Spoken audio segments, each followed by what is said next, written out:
Hi friends, நம்ம இப்போ 7th term 1ஓட part 3 video, அதாவது இயல் 3 பார்க்க போகிறோம். இயல் 1, 2 ஆல்ரெடி நம்ம கம்ப்ளீட் பண்ணிட்டோம், நம்ம அப்லோடும் பண்ணியாச்சு. நீங்கள் அதை பார்க்கலன்னா அதை பார்த்துட்டு வாங்க. ஓகே, புலி தங்கிய குகை இது யார் எழுதியிருப்பாங்க அப்படின்னா காவற்பெண்டு. காவற்பெண்டு அப்படிங்கிறவங்க யார் அப்படின்னு பார்த்துட்டு வந்துடலாம். ஃபஸ்ட்டு காவற்பெண்டு அப்படிங்கிறவங்க சங்ககால பெண் புலவர்களுள் ஒருவர். இவர் யார் அப்படின்னா சங்ககால பெண் புலவர்களுள் ஒருவர். சோழமன்னன் பேரவை கோப்பெரு நலங்கினியின் செவிலித்தாய். கோப்பெரு நற்கிள்ளியின் செவிலித்தாயாக இருந்தவங்க தான் காவற்பெண்டு அப்படிங்கிறவங்க. இவங்க ஒரு சங்ககால புலவர். இவங்க கல்வியில் தேர்ச்சியும் கவிப்பாடும் ஆற்றலும் மிக்கவர். இவர் மக்களின் வீரத்தை கருப்பொருளாக கொண்டு இப்பாடலை பாடியுள்ளார். மக்களின் வீரத்தை கருப்பொருளாக கொண்டு பாடியுள்ளார். ஒரே ஒரு பாடல் புறநானூறு எழுதப்பட்டுள்ளது. அந்த புறநானூறு எதில் இருக்கு அப்படின்னா 8 தொகை நூல்களில் உண்டு. பண்டை கால தமிழ் மக்களின் வாழ்க்கை முறை, நாகரிகம், பண்பாடு, வீரம் பற்றி வெளிப்படுத்தும் நூலாக இந்த நூல் இருக்கு. இதில் இருக்க 86வது பாடல் நமக்கு தரப்பட்டுள்ளது. ஓகே, இப்போ அந்த காவற்பெண்டு அப்படிங்கிறவங்க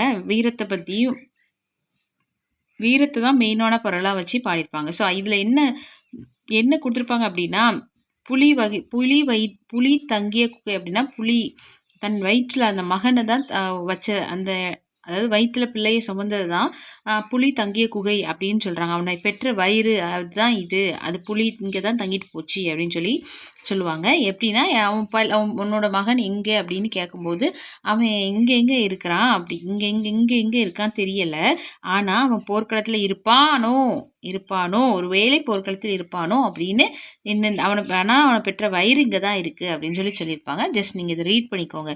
என் சிறு குடிலின் அழகிய தூணை ஒருத்தங்க பிடிச்சிக்கிட்டு கேட்குறாங்க, என் மகன் எங்கே என வினவும் பெண்ணே, அவன் இருக்கும் இடம் எனக்கு தெரியாது.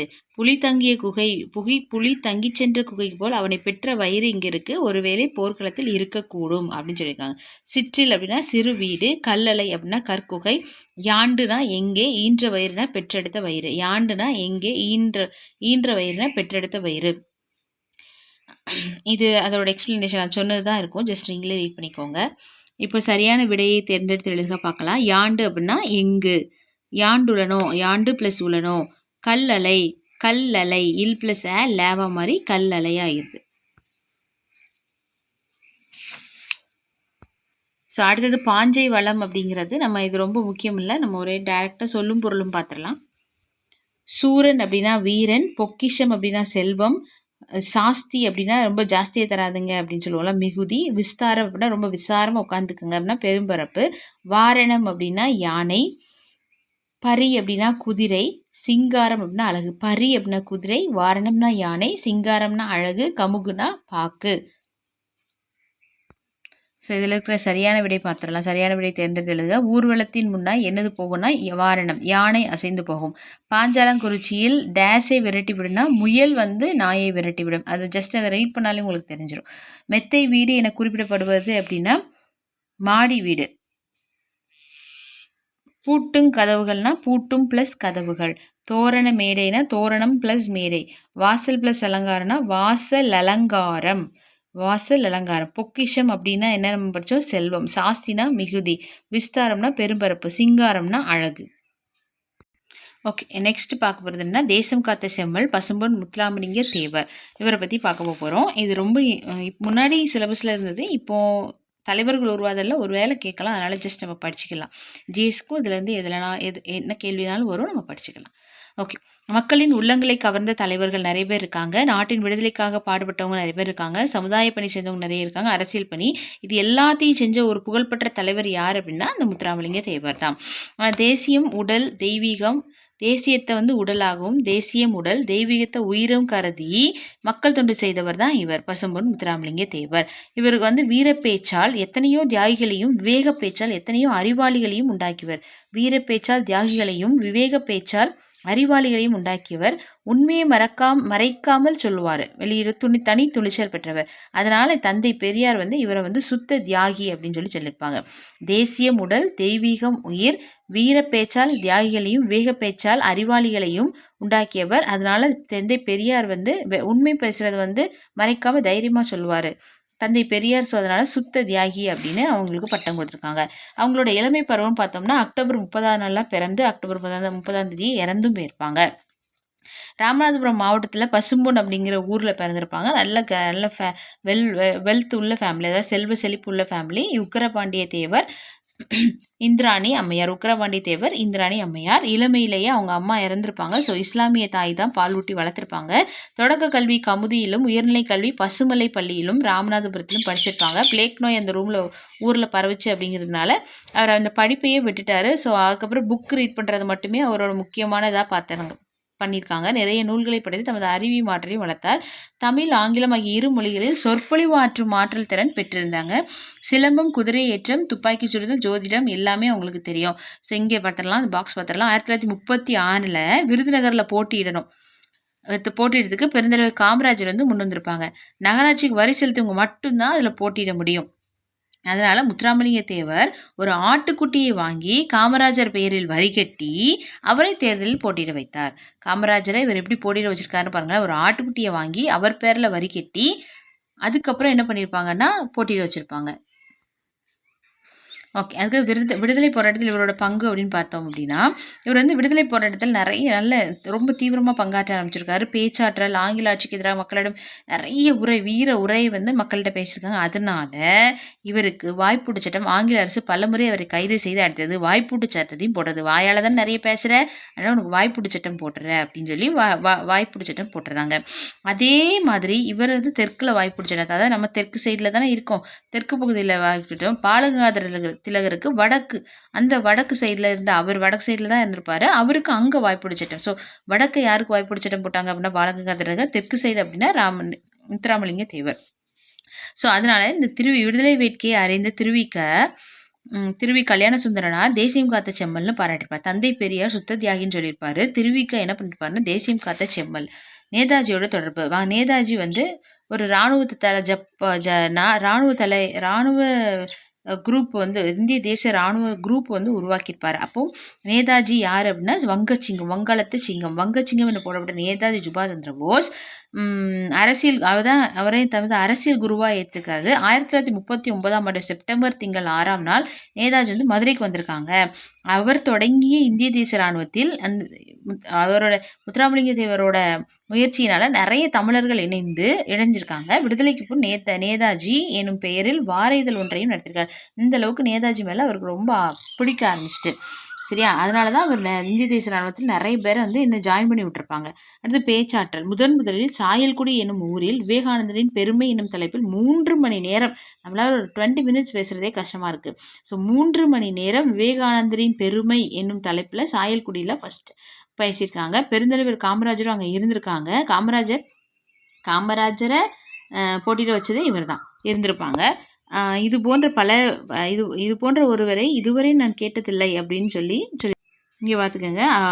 முத்துராமலிங்க தேவர் நினைவிடத்தில் அக்டோபர் 30ஆம் ஆண்டு தமிழக அரசு சார்பில் விழா எடுக்கப்படுகிறது. ராமநாதபுரத்தில் தமிழக சட்டமன்றத்தில் அவரோட திருவுருவப்படம் சட்டமன்றத்தில் திறந்து வைக்கப்பட்டுள்ளது. சென்னையில் அவர் சார்பாக சிலை அமைக்கப்பட்டுள்ளது. இந்திய நாடாளுமன்ற வளாகத்தில் சிலை வச்சிருக்காங்க. இந்திய அரசு 1995 தபால் தலை வெளியிட்டிருக்காங்க. 1995. ஓகே. அடுத்து பார்த்தா தென்னாட்டு சிங்கம் அப்படின்னு இவர் சொல்கிறாரப்ப அது கரெக்டு தான். அவரோட பேசுகிறத பார்த்தாலே எப்படி இருக்கான், சிங்கத்தின் முழக்கம் போட்டு இருக்குன்னு சொல்லிட்டு அறிஞர் அண்ணா அவரை சொல்லியிருக்காங்க, புகழ்ந்து சொல்லியிருக்கிறாங்க. முத்துராமலிங்கரின் பேச்சு உள்ளத்திலிருந்து வெளிவருகிறது. உண்மையான பட்டதை அவர் மறைக்க, அதனால தான் அவர் சுத்த தியாகின்னு தந்தை பெரியார் சொல்லியிருப்பாங்க. மூத்தறிஞர் ராஜாஜியும் அவரை பாராட்டியிருக்காங்க. உண்மையானப்பட்டதை மறைக்காமல் அப்படியே பேசிவிடுவது அவர் வழக்கம். பாராளுமன்றத்தில் இவர் ஆங்கிலத்தில் பேசிய பேச்சு வெள்ளையர் காலத்தில் விட்டல்பாய் வல்லபாய் பட்டேல் மேதைகள் பேச்சை போல இருந்ததாக வட இந்திய இதழ்கள் பாராட்டியுள்ளன. வெற்றி எத்தனை தேர்தலில் போட்டியிருப்பார். மக்களின் பேராதரவு பெற்ற தலைவராக விளங்கியவர் பசும்பொன் முத்துராமலிங்க தேவர். 1937 ராமநாதபுரம் அரசு சண்முக ராஜேஸ்வர சேதுபதியை எதிர்த்து போட்டிட்டு இருப்பாங்க, வின் பண்ணியிருப்பாங்க. லண்டனில் பாரிஸ்டருக்கு படித்து வந்த தோழர் டி கே தங்கமணி இந்திய தேர்தலில் ராமநாதபுரம் மன்னனை எதிர்த்து போட்டியிட்ட தேவர் அவர்களின் வெற்றியையும் பொப்பிலி அரசரை எதிர்த்து போட்டியிட்ட வி கிரி அவர்களின் வெற்றியையும் இந்திய மாணவர்கள் எதிர்பார்த்திருந்தோம் என குறிப்பிட்டிருந்தார். 1946 போட்டியின்றி வெற்றி பெற்றார். 46, 52, 57 ஆகிய ஆண்டுகளில் சட்டமன்ற நாடாளுமன்ற தேர்தலில் போட்டியிட்டு 2லும் வெற்றி பெற்றார். 46, 52, 57 சட்டமன்ற நாடாளுமன்ற தேர்தலில் போட்டியிட்டு வெற்றி பெற்றார். 62ல் பாராளுமன்ற தேர்தலில் உடல்நலக்குறைவு காரணமாக பரப்புரை செய்ய இயலாத போது கூட என்ன பண்ணிட்டாங்கன்னா வின் பண்ணிட்டாரு. ஸோ 1946, 52, 57 37லையுமே அவரை எதிர்த்து, அதாவது ராமநாதபுரம் அரசரை எதிர்த்து போர் பண்ணி அதுலேயும் வின் பண்ணியிருப்பாங்க சட்டமன்ற தேர்தல். குற்றப்பரம்பரை சட்டம் ஆங்கிலேயர் ஆட்சியில் மக்களை ஒடுக்குவதற்காக கொண்டு வந்தது தான் குற்றப்பரம்பரை சட்டமாகும். மக்களை ஒடுக்குவதற்காக கொண்டு வரப்பட்டது தான் குற்றப்பரம்பரை சட்டமாகும். ஒருவரை குற்றவாளியாக கருதும் அச்சட்டத்தை நீக்குவதாக மக்களை திரட்டி பல்வேறு போராட்டங்கள் நடத்தினார் இவர். 1934ஆம் ஆண்டு மே 12, 13 தேதிகளில் கமுதியில் குற்றப்பரம்பரை எதிர்ப்பு மாநாட்டை நடத்தினார். 1948 அந்த குற்றப்பரம்பரை சட்டமே நீக்கிட்டாங்க. 34ல் எதிர்ப்பு மாநாடு நடத்தி 48 அதாவது கிட்டத்தட்ட நியர்லி 10 இயர்ஸ் தாண்டி போச்சு. 34, 44, 14 இயர்ஸ், 14 வருஷத்துக்கு அப்புறம் தான் என்ன பண்ணியிருக்காங்கன்னா அந்த சட்டத்தை குற்றப்பரம்பரை சட்டத்தை நீக்கியிருக்காங்க. ஆலய நுழைவு போராட்டம், அதாவது மதுரை மீனாட்சி அம்மாள் கோயிலுக்கு ஒரு சில சார்ந்தவங்க உள்ளே போகக்கூடாது. அப்போ அதை எதிர்த்து 1939, 34ல் குற்றப்பரம்பரையை எதிர்த்து போரிட்டாச்சு. அப்புறம் 39ல் இந்த ஆலயத்துக்குள்ளே போகக்கூடாதுன்னு சொன்னதுக்கு அதுக்கு எதிர்ப்பாக மதுரை வைத்தியநாதர் கோவில் நுழைவு போராட்டம் நடத்த திட்டமிட்டார். தேவர் திருச்சூழியில் இருந்து அர்ச்சகர்கள் 2 அழைத்து ஆலய போராட்டத்தை வெற்றி பெற செய்தார். இவருக்கு தேவரோட சிறப்பு பெயர்கள் என்னன்னு பார்த்தோம்னா தேசம் காத்த செம்மல், வித்யா பாஸ்கர், பிரவசன கேசரி, சன்மார்க்க சண்டமாரதம், இந்து புத்த சமய மேதை, சமரச சண்டமாரதம், இந்து புத்த சமய மேதை, இந்து புத்த சமய மேதை. விவசாயிகளின் தோழராகவும் இருந்திருக்கிறாரு. ஜமீன் விவசாயிகள் சங்கம் அதை ஏற்படுத்தி விவசாயிகள் துயர் துடைக்க பாடுபட்டார். உழுவோருக்கே நிலம் அப்படின்னு சொல்லியிருக்காரு. அவரோட 32 சிற்றுள்ளி இருந்த விளைநிலங்களை குத்தகை இல்லாமல் உழுவருக்கே பங்கிட்டு கொடுத்தார். அவருக்குள்ள சொந்தமானது. அடுத்து கூட்டுறவு சிந்தனையாளர். பாரத மாதா கூட்டுறவு பண்டக சாலையை ஏற்படுத்தி விவசாயிகளின் விளைபொருட்களுக்கு சரியான விலை கிடைக்க செய்தார். தொழிலாளர் தலைவர், அதாவது 1938ல் மதுரையில் 23 தொழிலாளர் சங்கங்களின் தலைவராக திகழ்ந்தார். நூற்பு ஆலை ஒன்றில் வேலை செய்த அவங்களோட டைம் ரொம்ப ஓடி இருக்கும். மதுரையில் நூற்பு ஆலை ஒன்றில் வேலை செய்த தொழிலாளர்களின் உரிமைக்காக ஜீவானந்தத்துடன் இணைந்து 1938, 39ல் தான் மதுரை மீனாட்சி அம்மன் கோயிலில் உள்ள போகக்கூடாதுங்கிறதுக்கு எதிர்த்து போட்டிருப்பாடு. 34ல் குற்றப்பரம்பரை சட்டம், 38ல் இதை எதிர்த்து தொழிலாளர்களுக்கு எதிர்த்தா இது தொழிலாளர்களுக்கு ஆதரவாக தொழிற்சங்கங்களை எதிர்த்து 7 திங்கள் சிறை தண்டனை பெற்றார். உழவர்களின் நலன் காக்க ராஜபாளையத்தில் மிகப்பெரிய அளவிலான மாநாடு உடன் நடத்தினார். பெண் தொழிலாளர்களுக்கு மகப்பேறு காலத்தில் ஊதியத்துடன் கூடிய விடுப்புக்கும் போராடினார். அதனால தான் இப்போ வரைக்கும் பெண்களுக்கு அந்த மகப்பேறு காலத்தில் ஊதியம் கிடச்சிருக்கு. அவ்வளோ அப்போல்லாம் போராட போய். சிறைவாசம் நிறைய அலிப்பூர், அமராவதி, தாமோ, கல்கத்தா, சென்னை, வேலூர் நிறைய சிறையில் இருந்திருக்காரு. 2ஆம் உலகப் போரில் மத்திய பிரதேசத்தின் தாமோ எனும் நகரில் உள்ள இராணுவ சிறையில் அடைக்கப்பட்டு அந்த போர் முடிஞ்சதுக்கப்புறம் தான் விடுதலையே பண்ணியிருக்காங்க. அவர் ஆழ்ந்த நாள் பார்த்தா 20,075 நாட்கள். ஆனால் அவர் சிறையில் இருந்த நாட்கள்னு பார்த்தா 4,000. அவர் வாழ்ந்ததில் 5ல் 1 பங்கு நாட்கள் சிறையிலேயே கழிச்சிருக்காரு. அந்த தியாக செம்மல் பெண்களை தெய்வமாக மதித்து போற்றியிருக்காரு. 2 முறை பர்மா போயிருப்பாங்க. அப்போ அவங்களோட முடியை விரித்து அவங்கள முடியை இப்படி விரித்து அவங்க அதில் நடந்து வருவாங்களாம். அதை வேண்டான்னு சொல்லி இவர் சொல்லியிருப்பார். சரிங்களா? கூந்தலை நடைபாறையாக விரித்து வரவேற்பது வழக்கம். அது இழிவுபடுத்துவதாக உள்ளது என கூறி அதை மறுத்துவிட்டார். நாடு போற்றும் நன்மகன். திருமணம் செய்து கொள்ளாமல் தியாக வாழ்வு வாழ்ந்தவர் தான் இவர். விவேகானந்தரின் தூதராக, நேதாஜியின் தளபதியாக, சத்தியசீலராக, முருகபக்தராக, ஆன்மீக புத்தராக, தமிழ் பாடும் புலமையில் கபிலராக, வலிமையில் கரிகாலனாக, கொடையில் கர்ணனாக, பக்தியில் பரமஹம்சராக, இந்திய தாயின் நன்மகனாக விளங்கியவர். இவர் 1963ஆம் ஆண்டு அதே அக்டோபர் மாதம் 30ஆம் நாளில் உலகை விட்டு பிறந்த டேட்டும் இறந்த டேட்டும் ஒன்று. அக்டோபர் 30. முத்துராமலிங்க தேவர் முதலில் உரையாற்றிய இடம் சாயல்குடி. முத்துராமலிங்க தேவர் நடத்திய இதழின் பெயர் நேதாஜி. தேசியம் காத்து செம்மல் என பசும்பொன் முத்துராமலிங்கனாரை பாடியவர் திருவிக.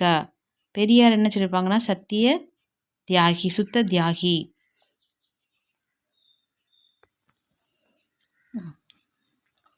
அடுத்தா பார்க்க போகிறது கப்பலுடைய தமிழர். அது யார் அப்படின்னா வ.உ.சி. இவர் வந்து கொஞ்சம் அதாவது ஜெயிலுக்கெலாம் போயிட்டு கொஞ்ச நாள் கழித்து திரும்பி வந்து தூத்துக்குடியை பார்க்கும்போது எல்லாமே மாறி இருந்தது. துறைமுகங்களில் நிறைய கப்பல்கள் ஓடிட்டுருக்கு அப்படிங்கிறத பார்த்து பேசுகிற மாதிரி இருக்கும். இதில் ரொம்ப இம்பார்ட்டன்ட் டாபிக் இல்லை, பட் இம்பார்ட்டண்டான டாபிக் மட்டும் சொல்கிறேன், கனெக்ட் மட்டும் பார்த்துக்குங்க.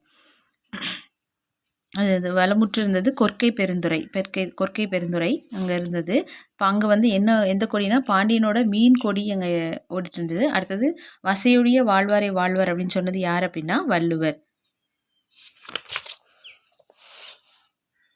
அதுக்கப்புறம் இங்கே வந்து சுதேச கப்பல் கம்பெனி ஒன்று உருவாயிற்று. அந்த சுதேச கப்பல் கம்பெனியில் வந்து ரெண்டு கப்பல் போகும், காவோ லாவியான்ட்டு. அது இதில் இல்லை. அப்புறம் அது எங்கேருந்து எங்கே போய் தூத்துக்குடி டு கொழும்பு வரைக்கும் போயிருக்கு. அதுக்கப்புறம் இங்கே ஒன்றும் இல்லை. அப்புறம் வந்தே மாதரம் அப்படின்னு அங்கே வடக்கு பக்கம் ஏற்கனவே வடக்கு வாய்ப்புடி சட்டம் யாருக்கு போட்டாங்க அப்படின்னா பாலகங்காதர திலகர். அதே மாதிரி இவர் அண்ணன் என்ன சொல்லுவார் அப்படின்னா, சுதந்திரம் எனது பிறப்புரிமை, அதை அடைந்தே தீருவேன் என வடநாட்டில் மார்தட்டி நின்றார் மராட்டிய வீரர் ஒருவர். அவர் தான் யார்? பாலகங்காதர திலகர். ஸோ அப்போ அந்த வந்தே மாதரம் அப்படின்னு சொன்னாலே அது வந்தது தொல்லை நம்ம ஆங்கிலேயரை பார்த்து சொல்கிற மாதிரி அவங்க அண்டர்ஸ்டாண்ட் பண்ணுவாங்க. ஸோ அதனால தான் இவருக்கு என்ன பண்ணியிருப்பாங்க அப்படின்னா இரட்டை தீவாந்திர தண்டனை, இரட்டை ஆயுள் தண்டனையும் கொடுத்துருப்பாங்க. பட் அதை குறைச்சி 6 ஆண்டு வந்து கோவை சிறையிலும் கண்ணனூர் சிறையிலும் இருந்திருப்பாங்க. ஸோ இதில் என்ன இருக்குன்னு பார்த்துக்கலாம்.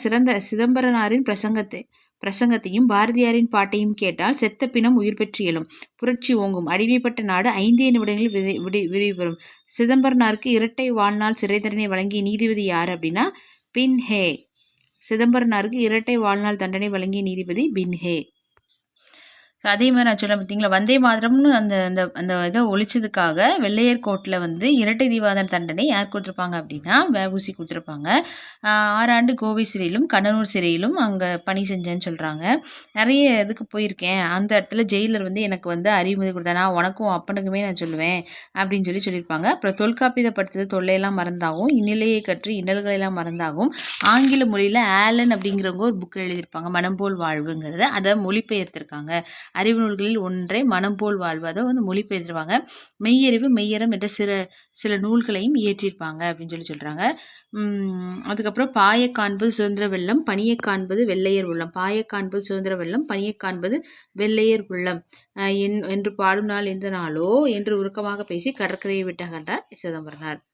இது வந்து பாடியிருக்கிறது யார் அப்படின்னா வ.உ.சி. இப்போ இந்த இதை எழுதுனது யார் அப்படிங்கிறத பார்க்கலாம், நூல்வழி பார்க்கலாம். ராப்பி சேது தமிழறிஞர், எழுத்தாளர், வழக்குரைஞர், மேடை பேச்சாளர் என இவர் ராப்பி சேதுவை சொல்லின் செல்வர்னு சொல்லுவாங்க. எதுகை மோனே என்பவற்றை உரைநடைக்குள் கொண்டு வந்தவரும் இவர் தானா. தமிழ் இன்பம் அப்படிங்கிற நூலுக்காக சாகித்ய அகாடமி விருது வாங்கியிருப்பார்.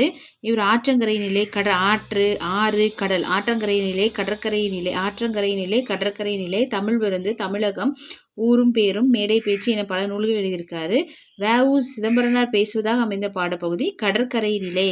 ஏன்னா கடற்கரை பார்த்துங்கிறதுனால கடற்கரை நிலை அப்படிங்கிற நூல்லேருந்து எடுத்தா சொல்லியிருப்பாங்க. அடுத்ததான் நம்ம பார்க்க போகிறது இலக்கணம். ஓகே, இந்த டேர்மில் கடைசியாக பார்க்க போகிறது அப்படின்னா என்னென்னா வழக்கு அப்படிங்கிற இலக்கணம். வழக்கு எழுத்திலும் பேச்சிலும் சொற்களை அதாவது வழக்கு 2 வகைப்படும், இயல்பு வழக்கு, தகுதி வழக்கு. அது பார்க்கலாம். எழுத்திலும் பேச்சிலும் சொற்களை பயன்படுத்தும் முறை.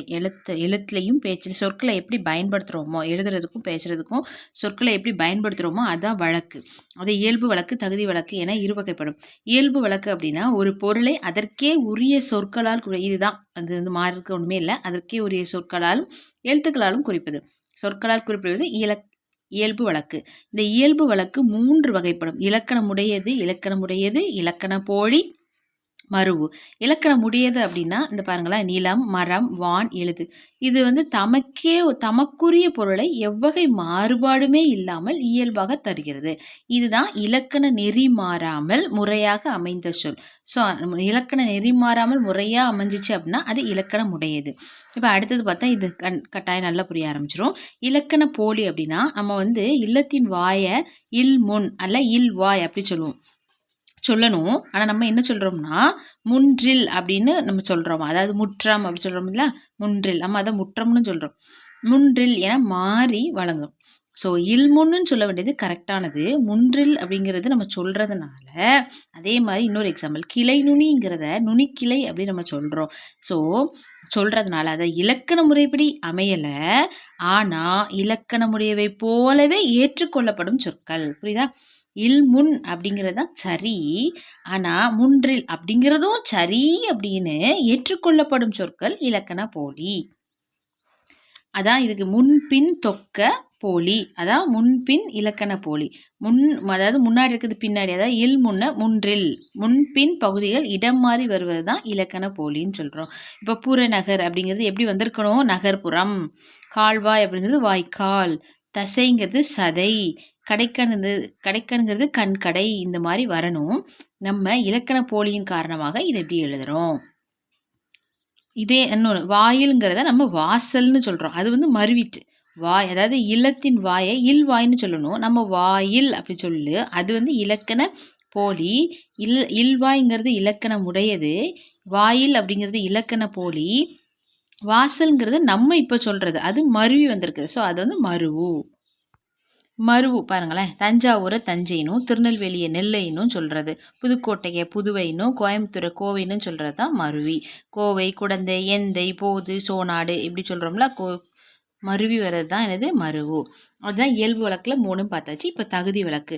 தகுதி வழக்கு அப்படின்னா ஏதேனும் ஒரு காரணத்தினால அதை வந்து நம்ம அவங்கள்ட்ட கரெக்ட் அந்த வார்த்தையால் சொல்ல முடியாது, அதுக்கு பதிலாக அதுக்கு தகுதியான வேறு சொற்களால் குறிப்பிடுவது தான் தகுதி வழக்கு. ஒரு காரணத்தினால் பிறரிடம் சொல்ல தகுதியற்ற சொற்களை தகுதியான வேறு சொற்களால் குறிப்பிடுவது தகுதி வழக்கு. அதுவும் 3 வகைப்படும்: இடக்கரடக்கல், மங்களம், குழுவுக்குறி. இடக்கரடக்கல், மங்களம், குழுவுக்குறி. இடக்கரடக்கல் அப்படின்னா ஃபஸ்ட் எக்ஸாம்பிள் பார்த்துட்டு வருவோம். கால் கழுவி வந்தேன் அப்படின்னு நம்ம சொல்லுவோம், கொஞ்சம் நீட்டாக சொல்கிறதுக்காக. குழந்தை வெளியே போய்விட்டது, ஒன்றுக்கு போய் வந்தேன், இப்படிங்கிறதெல்லாம் கொஞ்சம் வெளிப்படையாக நம்மளால் சொல்ல முடியாதுங்கிறதுக்காக இந்த மாதிரி சொல்லுவோம். கால் கழுவி வந்தேன், குழந்தை வெளியே போயிடு. ஸோ அப்போ பிறரிடம் வெளிப்படையாக சொல்ல தகாத சொற்களை தகுதியுடைய வேறு சொற்களால் கூறுவது தான் இடக்கரடக்கல். மங்கள் அப்படின்னா ஒருத்தர் செத்துட்டா அப்படிங்கிறதுக்கும், இறந்து போயிட்டாங்க அப்படிங்கிறதுக்கும், இறந்தாருங்கிறது நீட்டாக இருக்குது. ஸோ அதான் செத்தார் அப்படிங்கிறது மங்கலம் இல்லாத சொல். அதை இறந்தார், எய்தினார், துஞ்சினார், இயற்கை எய்தினார், இந்த மாதிரி நம்ம சொல்கிறோம் இல்லையா. மங்களமில்லாத சொற்களை மங்களமான வேறு சொற்களால் குறிப்பிடுவது தான் என்னது? மங்களம். ஓலைனா திருமுகம். கருப்பாடுங்கிறது கருப்பு கலரில் இருந்தால் கூட அது வெள்ளாடு. விளக்கை அணைய வந்து விளக்கை குளிரவை. இது மாதிரி ஞாபகம் வச்சுக்கோங்க. ஓலைனா திருமுகம். சுடுகாடு அப்படின்னா நன்காடு. இப்போ குழுவு குறினா ஒரு குழுவில் இருக்கிற மக்களுக்கு மட்டும்தான் அவங்களோட லாங்குவேஜ் அவங்களுக்கு மட்டும்தான் புரியும். ஸோ அதுதான் குழுவு குறி. பலர் குடியிருக்கும் இடத்தில் சிலர் மட்டும் தங்களுக்குள் செய்திகளை பரிமாறிக்கொள்ள விரும்பினால் மற்றவர்கள் புரிந்து கொள்ள இயலாத வகையில் சொற்களை பயன்படுத்துவார். அதுதான் குழுவினர் ஒரு பொருள் அல்லது செயலை பயன்படுத்தி சொற்கள் குழுவு குறி. இது பாருங்கள், பொன்னை பறி அப்படி சொன்னாங்க அப்படின்னா பொற்கொள்ளர்கள் பயன்படுத்துவாங்க. நமக்கு புரியவே இல்லை, இப்போ வரைக்கும் புரியலை. ஆடையை காரை எண்ணல் அப்படின்னா அது யானை பாகர் மட்டும் தான் பயன்படுத்துவாங்க. இப்போ இதையே தான் ஷார்ட் நோட்டாக கொடுத்துருக்காங்க. இடக்கரடக்கல், மங்களம், குழுவு குறினா ஒரு சொல்லுக்கு மாற்றாக வேறு சொல்லை பயன்படுத்துவது. இப்போ நாகரிகம் கருதி மறைமுகமாக குறிப்பிடுதல் இடக்கரடக்கல். கால் கழுவி வந்தேன்னு சொல்கிறோம் பார்த்தீங்களா. மங்களமற்ற சொற்களை மங்களமாக மாற்றி சொல்லார் குறிப்பிடுவது மங்களம். அது வந்து இறந்தார், செத்தார் வந்து இறந்தார் அப்படி சொல்கிறது. பிறர் அறியாமல் ஒரு குழுவுக்கு மட்டும் புரிந்து கொள்ளும் வரையில் சொல்வது குழுவுக்குறி. ஸோ அடுத்தது போலி இருக்குது. முதற் போலி, இடைப்போலி, கடைப்போலி. போலி அப்படின்னாலே போல இருத்தல். சொல்லின் முதலிலோ இடையிலோ இறுதியிலோ இயல்பாக இருக்க வேண்டிய ஒரு எழுத்திற்கு பதிலாக வேறொரு எழுத்து வரும். அதாவது இங்கே பாருங்கள், அறம் செய்ய விரும்பினாலும் அறம்னாலும் அரண்னாலும் ஒன்று தான். ஸோ அறம் செய்ய விரும்பினாலும் அரண் வலியுறுத்தல் அப்படின்னாலும் மீனிங் ஒன்று தான். ஆனால் ஒரு எழுத்து மாறி இருக்கு, பொருள் மாறலை. அதே மாதிரி தான் இப்போ பாருங்கள், பசல் அப்படி முதற் போலி அப்படின்னா ப ச இல், எழுத்து மாறி இருக்கா பைசல்னு, பட் பொருள் மாறலை. மஞ்சு அப்படின்னா மைஞ்சு, அப்போ முதல் எழுத்து மாறி இருக்கிறதுனால முதல் போலி. இடைப்போலில் பாருங்கள், மே போட்டிருக்க அமைச்சு அப்படி எழுதினாலும் 2வது எழுத்து மாறி இருக்குது, அதாவது இடையில இருக்க எழுத்து மாறினால இடைப்போலி. இளஞ்சில இளைஞ்சி அப்படி எழுதினாலும் ஓகே தான். அரையர் அப்படி போட்டாலும் ஓகே தான். ஸோ அது வந்து இடைப்போலி.